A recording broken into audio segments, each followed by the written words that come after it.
Fallout New Vegas was one of our favorite games from last year. After all, who can argue with an open world filled with mutants and all the excitement of the Vegas Strip?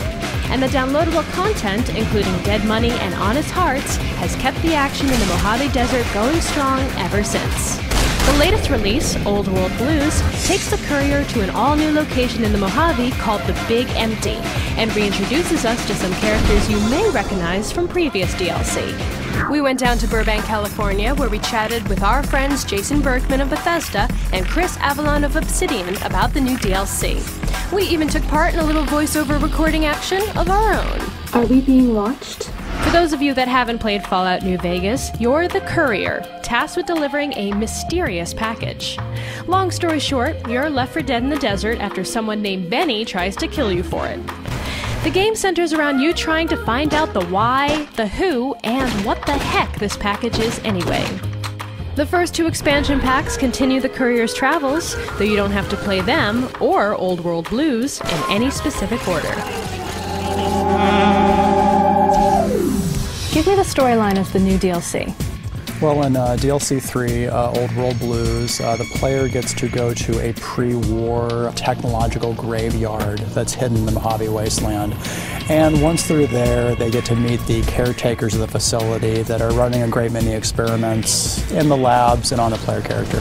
You wake up in the Big Empty, this area where pre-war, all these scientists got together to explore the limits of technology and push science as far as they could. Ultimately, what they did is they took their brains and they became what's known as think tanks. So there are these floating brains with 3 monitors, one for each eye and one for a mouth. And so you wake up and the first thing you're told by one of them is that they've taken your brain. And the plot of Old World Blues is the player trying to do what the think tanks need them to do so that they can get their brain back. Did you retrieve the technologies yet? We need them, as I have indicated. When you're searching through the Big Empty, do you get to keep any of the cool swag that you find, like brand new weapons or outfits, anything like that? You get to both build cool new weapons and anything that you actually find in the Big Empty you can take back to Mojave. As an example, you're given this sonic emitter pistol very early on in the DLC, but you can upgrade it and fix it over the course of the game and use it to disrupt force fields in the Big Empty and gain access to new labs, new locations, and get even more powerful items, so it's pretty cool.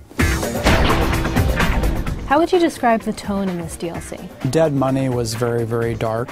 Honest Hearts, we were going for much more of a religious feel in some of the environments and the portrayal of the character struggles in that. Old World Blues brings much more of the dark humor back to Fallout, and this DLC we sort of capitalized on that. And you're placed in a very deadly situation. You're surrounded by a number of scientific terrors, but at the same time it's counterbalanced by some of the humor that you actually encounter in the DLC. A toaster is just a death ray with a smaller power supply. You'll be meeting lots of new human and non-human characters along the way. There's voices in the Big Empty. I want to talk to them. Lending his dulcet tones to the DLC is Roger Cross, an accomplished voice actor who has also had major screen time in TV shows like 24 and The L Word. I'm portraying Ulysses, and he's been alluded to over the first few, and in 3 you'll get a taste of him. He's a fellow courier, but he's probably a little wiser and more experienced. This character has been referenced repeatedly in both the original game and in Dead Money, but this is the first time we actually meet this other courier, whose life is so seemingly entrenched with our own. After all, he was supposed to deliver the package in the first place. For my voiceover debut, I played not 1, not 2, but 3 characters in Old World Blues. Listen for me warning you about health levels as a high-tech suit of armor. Stimpack reserves adequate. Charming the pants off you is a pair of sexy light switches. Of course, Dr. Mobius's brain is so big already, we had a hard time measuring it. And finally, as the newly found voice of Christine, a member of the Brotherhood of Steel. You may have met her before in your travels, but she couldn't talk. Until now. Brotherhood are preservationists. That's a keeper, I don't need another one. How often does it happen that a part that's been recorded is never actually even heard in the game because a player doesn't take that specific path? In the case of DLC, the light switches, for example, which you play. Ooh, you're back. I missed you. That's actually an optional character. One of the first quests the player gets is they have to go and find the various personalities for each of these appliances in the sink, which is this area the player has access to and can upgrade. And if the player never finds those personalities, they never get to hear your voice. Come on, you know you want to turn on the light switch. That was a nice little cat nap. So whether you end up talking to fretful sinks, testy toasters, or sexy light switches, we hope you have as much fun playing the game as we did playing our own roles in Old World Blues.